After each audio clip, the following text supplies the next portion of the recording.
놀라우신 은혜, 측량할 수 없는 은혜와 축복과 능력으로 함께해 주시기를 간절히 소원합니다. 많은 세상의 사람들, 또 철학자들이나 사상가들이나 사회학자들, 인문학자들이 세상 사람들이 말하는 복이 뭐냐라고 말할 때 이런 6가지를 갖춘 사람들이 복 있는 사람이다, 그렇게 말을 하곤 합니다. 첫째, 그분들이 꼽는 것이 뭐냐 하면 건강이 진정한 복이다. 건강해야 된다. 건강이 있어야 된다. 건강을 잃으면 다 잃는 거다. 그러면서 건강이 복이다, 그렇게 말을 합니다. 두 번째는 무엇이 복이냐라고 말할 때 가정이 있어야 된다. 가정, 행복한 가정. 그래서 가하만사성이다, 그렇게 말을 하게 됩니다. 행복한 가정, 복된 가정이 있어야 그 사람이 복 있는 사람이다, 그렇게 말을 합니다. 셋째는 자기가 일할 수 있는 일터, 일이 있어야 된다. 수입을 창출하는 일이든 아니면 다른 사람들을 돕는 이런 일이든 간에 자기가 해야 될 할 수 있는 그 일이 있어야 된다. 그런 사람이 복 있는 사람이다. 일한 대가로 사람들이 이제 재물을 얻습니다. 어떤 사람이 복 있냐? 재물을, 이렇게 모자람이 없는 재물을 갖춰야 된다. 이거 복 있는 사람이다. 어떤 이 연예인이 돈을 많이 이제 벌고 가졌어요. 그래서 이제 기자가 물었습니다. 그 많은 재산을 가지니까 어떤 것이 그렇게 좋습니까? 라고 그렇게 묻는 질문에 그분이 대답하기를, 아쉬운 소리 하지 않아서 얼마나 행복한지 모른다, 그렇게 말을 했어요. 좀 불편한 관계에 있는 사람에게 돈이 이제 좀 모자라게 되면 빌릴 수 있는데, 그런 돈을 빌리지 않고 내가 살만한 이런 재물을 가진 것이 얼마나 내게 큰 행복인지 모른다, 그렇게 말을 합니다. 그리고 이 다섯 번째는 공동체가 있어야 한다. 공동체, 나와 다른 사람과 관계를 가질 수 있는 공동체가 있는 것이, 이것이 이제 행복이다, 이것이 복이다, 그렇게 말을 합니다. 여섯 번째는 미래에 대한 희망을 가지고 있는 사람들, 현실이 전부라고 생각하는 사람들보다 앞날에 대한, 내일에 대한 희망을 품고 살아가는 그 희망이 있는 사람이 복 있는 사람이다, 그렇게 말을 합니다.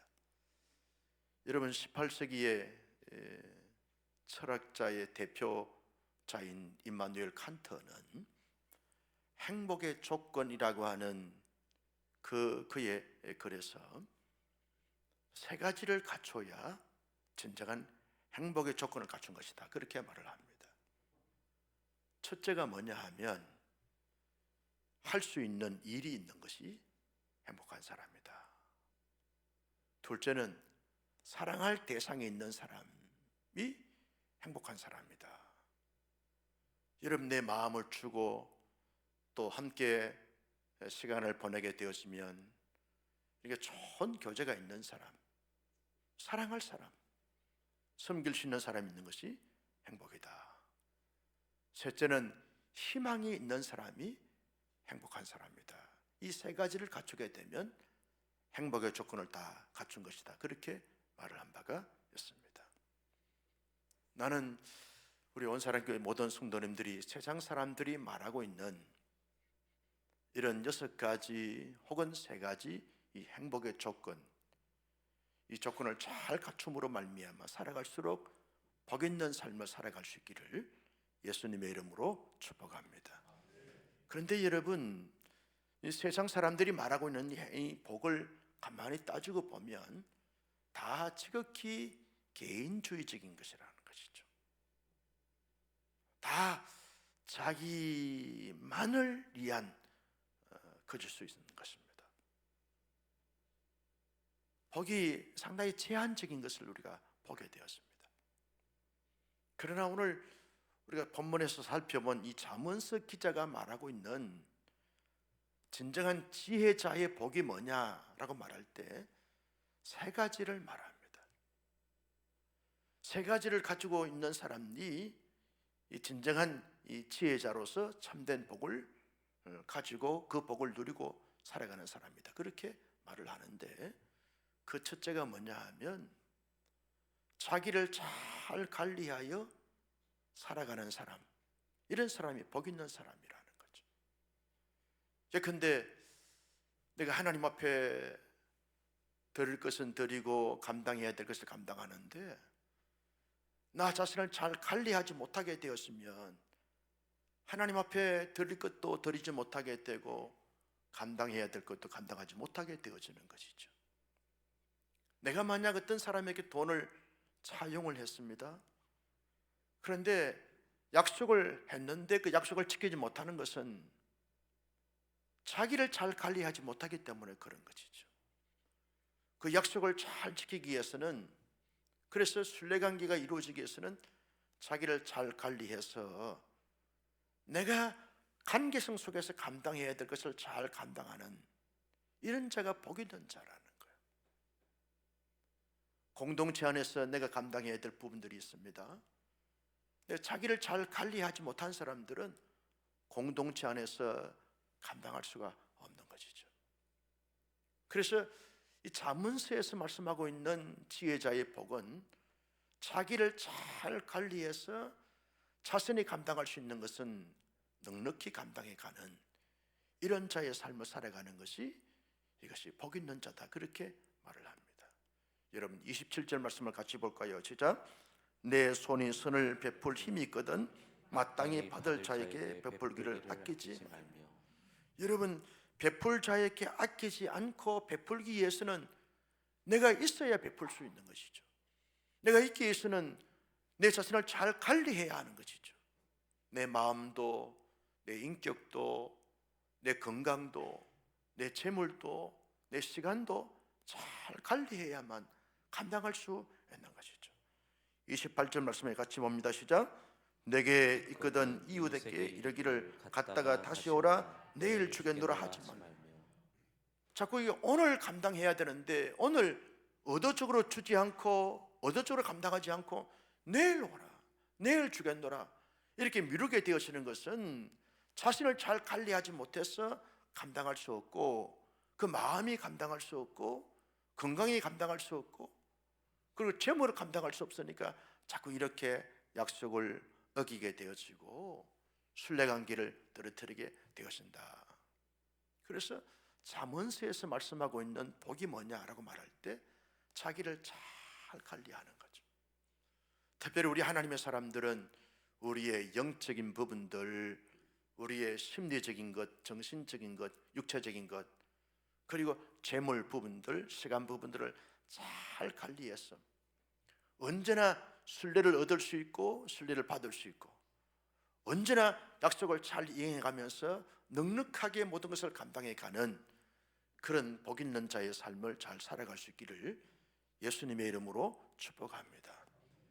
두 번째 복이 뭐냐라고 말할 때 대인관계성 속에서 보다 더 좋은 관계를 가지면서 더불어 함께 살아가는 자, 이 자가 복 있는 자라는 것이죠. 자기만을 위해서 자기만을 만족하고 충족시키기 위해서 살아가는 자가 아닌 더불어 관계를 가지면서 좋은 이웃과 좋은 관계를 가지면서 보다 더 나도 그도 공동체 전체도 좋아지는 것, 유익한 것, 덕이 되고 복이 되는 이런 자의 삶의 모습을 가지고 살아가는 자가 복 있는 자다, 그렇게 말하게 되었습니다. 여러분 29절 말씀을 같이 볼까요? 시작. 내 이웃이 내 곁에서 평안히 살거든 그를 헤아리고 끼하지 말며. 여러분, 이웃과 좋은 관계를 가지게 되었고 온전한 관계를 가지게 되었고 유익의 관계를 가지게 되었으면 이웃을 끼하지 않습니다. 그렇죠? 평안히 이웃이 살게 되었으면 더 평안하게 살 수 있도록 자꾸 도와주고 배려해주고 섬기고 함께 하면서 살아가게 되어지는 것이죠. 여러분, 어떤 지혜롭지 못한 사람들은요, 이웃을 자꾸 탐을 내면서 자꾸 요인하고 꾀함으로 말미암아 그도 힘들게 만들고 나도 힘들어지는 것, 이건 복 있는 자의 삶이 아니라는 것이죠. 30절 말씀을 같이 볼까요? 시작. 사람이 내게 악을 행하지 아니하거든 까닭 없이 더불어 다투지 말며. 여러분, 이웃과 좋은 관계를 가진 사람들은 잘 다투지 않습니다. 다투는 것은 반드시 나에게 문제가 있는 것이죠. 그에게도 문제가 있는 것이죠. 여러분, 이웃과 더불어 좋은 관계를 가진 사람들은 다 품게 되고 지지하게 되고 응원하게 되고 언제까지 아멘을 하는지. 할렐루야. 여러분, 이웃을 해하지 않고 꾀하지 않고 잘못된 길로 요인하지 않고 이웃을 인정하고 존중하고 이웃이 나로 말미암아 덕을 보고 나로 말미암아 유익하고 그래서 살만한 세상을 이렇게 살아가게 하는 그런 자가 복 있는 자라는 것이죠. 나는 우리 온사랑교회 성도님들이 더불어 가정 안에서 온 가족들과 관계성 속에서 가장 서로 윈윈하면서 서로 이렇게 유익하고 서로 복이 되고 덕이 되고 서로 행복한 그런 관계를 잘 가질 수 있기를 예수님의 이름으로 축복합니다. 여러분, 아내 때문에 남편이 복을 받아야 되고 남편 때문에 아내가 복을 받아야 되고 서로 복이 되고자 하는 이것이 복 있는 자의 모습이라는 거죠. 남편이 이렇게 일고 나는데 아내가 다 흐랑방탕해가지고 완전히 이렇게 집안이 엉망진창이 되어버리면 복 있는 가정이 아닌 것이죠. 남편과 아내가 서로 윈윈하면서 돕고 관계가 좋아지고 살아갈수록, 야, 우리 부부는 살아갈수록 살맛이 난다고. 아멘을 아무도 안 할 줄 알았어요. 할렐루야. 그런 가정이 복 있는 가정이라는 거죠. 교회 안에서 여러분, 성도와 성도끼리 관계를 가지잖아요. 관계 가지면서 서로 존중하고 서로 도와주고 서로 유익하고 때로는 마음에 어떤 상처가 되고 어려움이 주어도 다 품고 함께 원활한 관계, 복이 되는 관계, 덕이 되는 관계를 가지는 것이, 이것이 나도 그도 공동체 전체도 복 있는 거예요. 여러분, 하나님의 은혜가 임하면요, 온 교회 성도들이 서로 유익하고 서로 좋은 관계가 되어지면 서로 복이 되고자 노력하고 애쓰는 것이죠. 은혜가 떨어지게 되었으면 서로 악용하면서 서로 상처 주고 힘들게 만든다는 거죠. 어느 교회가 건강한 교회고 어느 교회 복된 교회입니까? 서로 이렇게 유익을 주는 것이죠. 오늘 또 어느 목사님 이제 점심시간에 오셔가지고 상담을 하고 갔는데 이야기를 들어보니까 좀 많이 지쳐있고 힘든 가운데 있어요. 그래서 삼겹살 집에 데려가가지고 잔뜩 이렇게 먹였어. 실컷 먹으라고, 먹고 힘내라고. 그래서 이야기를 쭉 들어보니까 이게 보통 문제가 아니에요. 서로 이간질하고 서로 부정적인 말을 퍼뜨리고, 그래서 신천지 끈아풀이 아닌가 지금 조사하고 있는 가운데 있다는 거예요. 막 말 만들어내고. 목사님 교회는 그런 인간이 없습니까? 우리 교회는 그런 인간이 존재하지 않는다. 그랬더니, 야, 어떻게 목회하면 그렇게 됩니까? 하나님의 은혜다. 여러분, 교회 안에서 좋은 관계를 가지게 되었으면 나도 그도 모두가 다 좋아지는 것이죠. 그렇게 목사님이 힘드니까 목사님의 영혼 속에서 새로운 생명의 말씀이 선포되어야 되는데 지쳐있는 가운데 무슨 위로가 되고 힘이 되고 에너지가 되는 말씀이 나오겠어요? 다 힘들어지겠다는 것이죠. 이게 복 있는 공동체가 아닌 것입니다. 여러분, 사람이 살다 보면 왜 허물같이가 없겠어요? 그런데 그 허물같이를 내가 다 감싸 안고 품고 어떻게 하면 칭찬과 격려를 아끼지 않으면서 정말 길을 살리고 자신감을 갖게 하고 한번 또 오늘 저녁에는 아멘에 다 도망가 버렸어. 그러면서 서로 좋은 관계 가져야 돼. 행복한 교회가 될 줄로 믿습니다.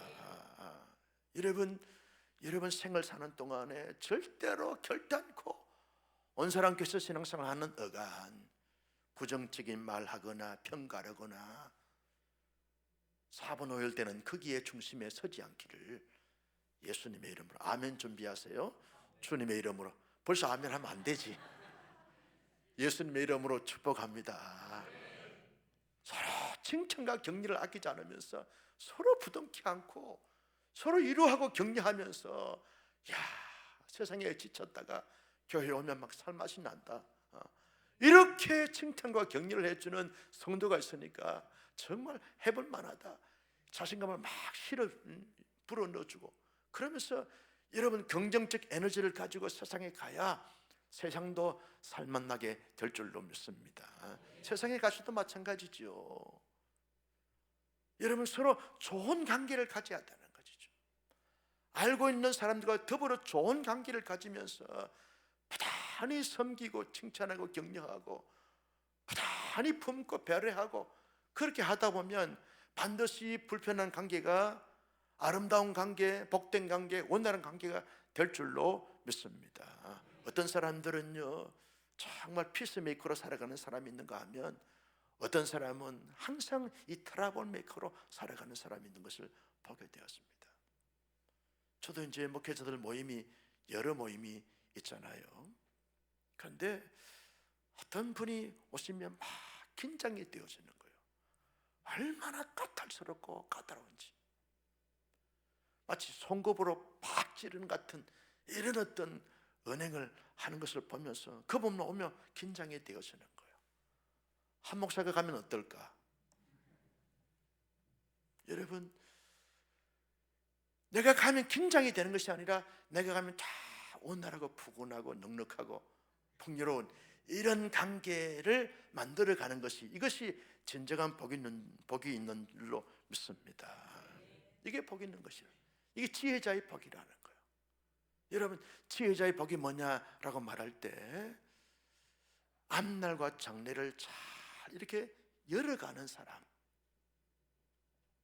지금도 여러분 현실적으로 정말 살아가는 이 삶 자체가 우리가 성실을 해야 되고 충성을 다해야 되고 최선을 다해야 하지만 밝은 미래를 열어가는 사람이 복 있는 사람이라는 것이죠. 여러분 31절 말씀을 같이 볼까요? 시작. 포악한 자를 부러워하지 말며 그의 어떤 행위도 따르지 말라. 왜? 포악한 자를 부러워하게 되었으면 나도 모르게 포악한 자가 되어질 가능성이 많다는 거예요. 여러분, 포악한 행위를 하는 사람들, 어떤 계도에서 이탈되어진 부정적인 행위를 하는 사람들, 망령된 일을 일컫는 사람들, 이런 사람들의 행위를 따라가게 되었으면 그런 사람들의 앞날과 장래 미래가 좋아질 리가 없습니다. 열릴 리가 없습니다. 언제나 지금 현재적 삶 속에서 선을 베풀고 자비를 베풀고 언제나 진리를 따라 살아가게 되었으면 그런 사람들에게는 살아갈수록 아름다운 미래, 복된 미래가 열리게 될 줄로 믿으시면 아멘. 그래서 이런 지금의 삶이 얼마나 중요한지 몰라요. 10년 이후에 30년 이후에 나의 인생을 사람들이 평가할 때 저분은 저렇게 살아갈수록 좋아질 줄 알았어요. 왜냐하면 그때 그렇게 성실하게 최선을 다하여 진실되게 의롭게 덕을 끼치면서 삶을 살았으니까 저번만큼은 살아갈수록 잘 될 거야, 미래가 밝아 보여, 이렇게 살아가는 사람들은 복 있는 사람이 되어진다는 거죠. 지금은 막 사람들에게 속이고 사기치고 상처 주고 힘들게 만들고 이런 사람들이 앞날과 장래 잘 될 리가 없는 것이죠. 그래서 잠언서 기자가 하는 말이 포악한 자를 부러워하지 말라. 그들의 미래는 없다는 거예요. 여러분, 그 어떤 행위도 따르지 말라. 그 행위 따라가게 되었으면 결국은 멸망하게 되어지니까 할 수 있으면 선하게, 어렵게, 거룩하게, 진실하게, 정직하게 그렇게 살아가라는 거예요. 그러면 밝은 미래가 열려지게 되어지고 아름다운 미래가 열리게 되어지는 것이죠. 나는 우리 온상의 순도님들이 지금도 멋지게 살고 있지만 앞으로 남은 생에 살아갈수록 다 멋지고 더 풍성하고 더 열리고 더 하나님 앞에 열매를 맺을 수 있는 그런 복된 삶을 살아갈 수 있기를 예수님의 이름으로 축복합니다. 여러분, 왜 이와 같은 삶을 살아가야 합니까? 이와 같은 세 가지의 삶을 살아가야 될 이유가 도대체 뭡니까? 그 첫째는 32절 말씀을 같이 봅니다. 시작. 대저 패역한 자는 여호와께서 미워하시나 정직한 자에게는 그의 교통하심이 있으며.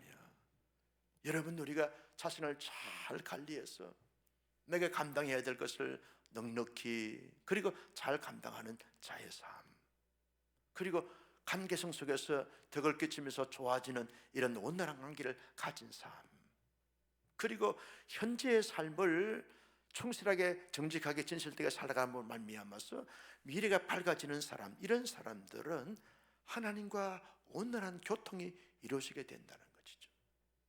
영적인 교감이 이루어지게 된다는 것이죠. 왜? 하나님이 그들을 통해서 임재해 주시고 임재하신 하나님께서 그들을 은혜를 베풀어 주시니까 교통이 이루어진다는 것이죠.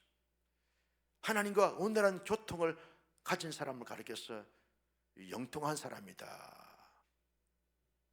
그래서 우리 교인들이 영통에 많이 살아요. 영통한 사람이다. 영적으로 통하는 사람이라는 거. 이런 사람은 신통한 사람이다. 하나님과 통하는 사람이라. 여러분, 하나님께서 임재해 주시고 하나님이 내 마음의 생각이 나든지 갈등과 아픔과 상처 이런 부분들을 하나님이 다 해결하시게 되었으면 그보다 더 큰 힘이 되고 능력이 되고 축복이 되는 것이 없습니다. 나는 온 사람의 순도님들이 살아갈수록 하나님과 더 깊이가 있고 온화하고 더 이렇게 유무상통하는 교통함이 넘칠 수 있기를 예수님의 이름으로 축복합니다. 여러분, 우리가 삶을 살다 보면 답답하고 막막하고 클클할 때 주님의 보좌 앞에 나가서 주여 내 마음의 상태가 이러합니다. 그럴 때 주님이 다 이렇게 임재해 주셔서 헤아림을 받는 이런 사람들이 진정한 복 있는 사람 아닙니까? 그렇죠? 내가 막 힘들고 어렵게 지칠 때 하나님 앞에 나가서 아무리 주여 삼창하고 불러도 하나님이 전혀 임재하신 것을 느끼지 못할 때 얼마나 영적으로 막막하고 답답하고 눌리게 되었습니까? 영적으로 하나님과 교통하고 교감을 갖는 것이 얼마나 큰 복이고 유익한지 몰라요. 여러분, 우리가 우리 자신이 하나님 앞에 경건생활을 하거나 가정 예배를 드리거나 온 교회가 함께 공동체 예배 모임을 가질 때마다 하나님의 임재를 느끼고 하나님과 아주 원활한 교통이 이루어지는 이런 은혜가 있게 되었으면 여러분, 그 최고의 복인 줄로 믿으시면 아멘. 그런 복이 있을 수 있기를 예수님의 이름으로 축복합니다. 여러분, 어떤 날은요 기도하다 보면 막 깊은 하나님의 세계에 빠져들어가는 것을 느끼게 되었습니다. 어떤 날은 성경을 이제 읽다 보면 막 그 성경 속에 깊이 빠져들어가는 것을 느끼게 되어지는 거죠. 제가 아침에 이제 가급적이면 이어폰을 끼고 한 40분에서 50분 정도 산책을 하면서 드라마 바이블을 이제 듣는데 보통 이제 하루에 그 한 권씩 이렇게 이제 들으려고 합니다. 어떨 때는 그 말씀이 막 이렇게 들리잖아요. 들리면서 마음에 울림을 줍니다. 그러면 그 말씀 속에 깊이 빠져 들어가다 보면 어떨 때는 나무에 받기도 하고 그렇게 하는데도 그렇게 은혜가 될 수 없어요. 그러면 하루아침에 얼마나 이렇게 영적으로 다이나믹한 이런 삶을 시작하게 되는지 몰라요. 할 수만 있으면 매일 아침마다 이제 한 7시 50분이나 이쯤 돼가지고 9시 전까지 이렇게 가급적이면 이 삼성개천을 돌면서 드라마 밥을 들으려고 노력을 하는데 은혜가 되는 날이었어요. 어떤 날은 막 이 생각이 흐트러져 가지고 전혀 말씀이 들리지 않지만 말씀을 듣고 있지만 마음으로 말씀이 들리지가 않지만 어떤 날은 말씀 속에 깊이 들어가는 거예요. 이게 하나님과 온전한 교통이고 이 신적인 교감이 이루어지는 부분들이에요.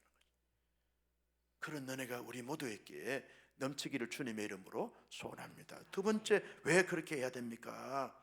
33절 말씀을 보겠습니다. 시작. 악인의 집에는 여호와의 저주가 있거니와 의인의 집에는 복이 있느니라. 하나님이 복을 주신다는 거예요. 누구에게? 의인에게.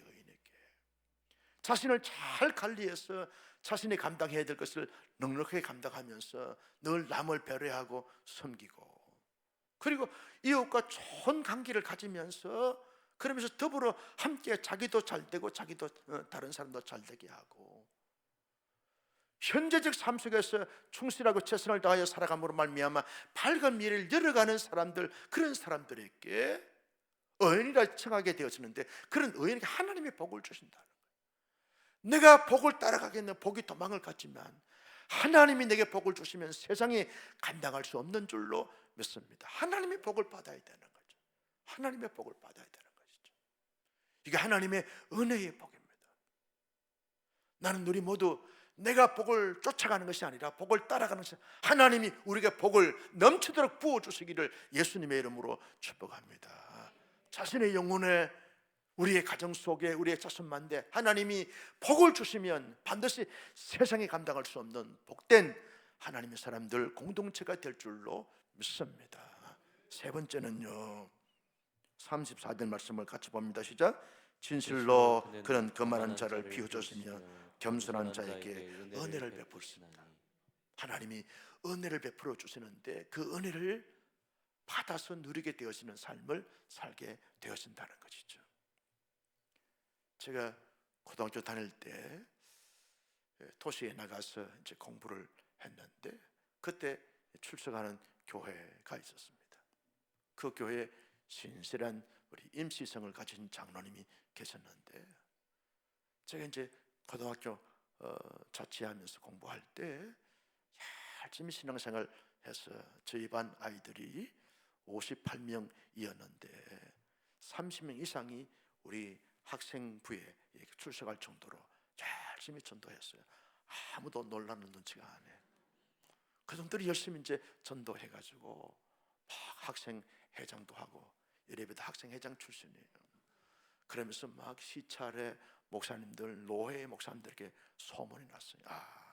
쟤는 앞으로 이게 주목할 그런 애다. 그렇게 막 이렇게 우리 교회 담임 목사님이 막 소문을 내 가지고 우리 교회 부흥회, 학생회 부흥회에 정말 중요한 역할을 하는 저 창호 학생이라고 막 이렇게 소문을 내 가지고 목사님들 사이에서 아주 인기가 좋았어요. 그래서 제가 속해 있는 노회에서 노회 SC 또 회장 출신, 120개 교회의 학생회 연합회 회장 출신이라고. 그때 우리 사무를 만났어요. 근데 여러분, 그 장로님이 그런 덕담을 하셨어요. 장호 학생 들어봐. 어떤 사람은 말로 배워서 대로 써먹는 사람이 있고, 어떤 사람은 대로 배워가지고 말로 써먹는 사람이 있다. 대로 배워서 말로 써먹는 사람들은 하나님의 은혜가 임해야 된다. 그거 늘 강구해라. 늘 기도의 전목으로 삼고 그렇게 나가라는 거. 그 장로님이 고등학교 때 제게 말씀하신 말씀인데, 하나님, 나는 머리도 좋지 않고 줄도 없고 백도 없고 아무것도 없습니다. 시골 촌떼기가 내놓을 것이 아무것도 없고 오직 내 안에 계신 주님밖에 없습니다. 아무튼 어떤 간에 말로 쓰임받게 해 주옵소서라고 그렇게 막 기도한 적이 있었어요. 지금 돌이켜 보면 여러분 알다시피 내가 무슨 실력이 있습니까? 능력이 있습니까? 또 이때 아멘 해요. 그런데 하나님이 서시는 것을 보면 내가 나를 봐도 참 기적이에요. 기적이라는 거. 내가 가진 것, 내가 배운 것에 비해서 하나님 앞에 쓰임 받는 것을 생각할 때 하나님이 정말 말로 서시는구나. 말로. 이걸 느끼게 되어지는 것이죠. 이게 은혜라는 거예요. 내가 행한 대가로 먹는 것이 아니라 하나님께서 덤으로 주시는 은혜가 있는 거죠. 넘치게 하시는. 나는 여러분 하나님의 은혜를 정말 우리가 지혜자의 복을 따라 살아감으로 말미암아 은혜가 당대와 자수만대에 넘쳐날 수 있기를 예수님의 이름으로 축복합니다. 그래서 저는 하나님 앞에 서습하거나 시험 들기나 할 자격이 없는 거죠. 부은에 넘치도록 하나님께서 나를 쓰시고 있는 것을 생각할 때 가장 감사하고 감격할 뿐이라는 것이죠. 제가 학교에 강의하는 거기에 그 과목을 교수하려고 유학파들이 줄러서서. 근데 학교에서 뭘 보고 나를 채용해가지고 강의하게 하시는지 아직 이해가 안 되는 거예요. 한 교수가 그러더라고. 한 교수님, 지금 이 경쟁한 대상이 어떤 사람인 줄 아세요? 미국에서 박사학위 받아가지고 나름대로 뭔가 이 논문을 인정받고 있는 그런 사람이 당신하고 경쟁했는데 학교에서 그 사람을 채용하지 않고 당신을 지목했다고. 알긴 하느냐고. 보니까 하나님께서 여러분 쓰시니까 쓰임 받는 거죠. 나는 유학파 아닙니다. 그런데도 하나님이 쓰시니까 쓰임 받는 거죠. 이런 하나님의 은혜가 우리 모두에게 넘쳐날 수 있기를 주님의 이름으로 소원합니다. 이게 은혜라는 거예요. 그 다음에 35절 말씀 다 같이 볼까요? 시작. 지혜로운 자는 영광을 기업으로 바꾸니와 미련한 자의 영달함은 수치가 되느니라. 여러분, 이런 지혜자의 삶을 살아가는 자들은 하나님께서 하나님의 영광을 기업으로 삼는다는 거예요. 하나님의 영광스러운 은혜와 축복과 능력이 그에게 넘치게 부어주신다는 거예요. 그러나 여러분, 미련한 자, 어리석은 자, 남을 해치는 자, 악한 것을 본받는 자, 이런 자의 삶을 살아가는 자들은 영달함이 수치가 되느라, 뭔가 이루어냈다 할지라도 그 자체가 수치가 되고 부끄러움이 되어진다는 거죠. 여러분, 하나님께서 영광으로 우리 모두에게 정말 기업되게 하시는 이런 은혜와 축복이 있을 수 있기를 주님의 이름으로 소원합니다. 이게 복이라는 거죠. 이게 진정한 복이라는 거죠. 이 말씀을 통해서 하나님이 우리에게 주시는 교훈이 뭡니까? 여러분, 지혜의 근본과 근간이 되시는 하나님, 그 하나님을 늘 의식하면서 삶을 살 때 우리가 지혜자의 복의 길로 갈 수 있고 살아갈 수 있는 거죠. 모든 것에 지혜의 근본이 되시고 근간이 되셔서 하나님을 늘 의식하는 거예요. 하나님, 이럴 때 하나님의 지혜가 필요합니다. 하나님을 의식하면서 하나님께 지혜를 구하는 거죠. 어떠한 선택의 기로에 있든지 간에 하나님의 지혜가 넘치게 해주십시오. 하나님의 지혜 늘 의식하면서 구하는 거죠. 그러면서 둘째는 지혜자로 살아가는 거예요. 미련한 자와 지혜로운 자, 이 선택의 갈림길에서 언제나 지혜자로 살아가는 거예요. 가정 안에서나 교회 안에서나 사회 공동체에서 언제나 지혜자로 삶을 살아가는 거예요. 세 번째는 내가 지혜자로 살아가면서 다른 사람들을 지혜자로 삶을 살게 하는 거죠. 지혜자로 살게 하는 거죠. 따라서 합니다. 지혜자이신 하나님을 의식하고 지혜자로 살고 지혜자로 살게 하자.